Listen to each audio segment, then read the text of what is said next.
Hello everyone, good morning. কেমন আছো তোমরা? আজ আবার একটা মিনি ব্লগ নিয়ে চলে এলাম। আর আজকে আমি এখন সকাল সকাল রেডি হয়ে ভিডিওটা শুরু করে দিয়েছি। কাকিমাদের বাড়ি যাবো, সেই জন্য ওদের বাড়িতে আজকে ভোগ দেওয়া হবে। তারপরে ওদের বাড়িতে যাওয়ার আগেই আমি আর পল্লবী পিসি দুজন মিলে বেরিয়ে পড়েছি স্কুটি নিয়ে এদিক সেদিক ঘোরাঘুরি করতে। নতুন স্কুটি পেয়েছি বলে কথা। তারপরে দেখো কাকিমাদের বাড়িতে চলে এসেছি, আর কাকিমাদের বাড়িতে এখানে হরিনাম হচ্ছে।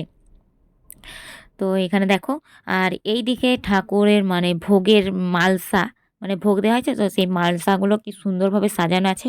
আর ওই যে উপরে আছে ঠাকুরগুলো। তো এখানে রাধাকৃষ্ণ ঠাকুর আছে, নারায়ণ ঠাকুর আছে মনে হয়। তো দেখো এখানে ভোগের মালসাগুলো দারুণ লাগছিল দেখতে। তারপরে এখানে কাকু আর ভাই একেবারে বিকেল বেলায় ঠাকুরগুলোকে বাড়ির ভেতরে ঢুকিয়ে নিচ্ছে। তো আজকের মিনি ব্লগটা এই পর্যন্ত। ভালো লাগলে একটা লাইক করে দাও। দেখা যাচ্ছে নেক্সট কোনো মিনি ব্লগে। এখন টাটা বন্ধুরা।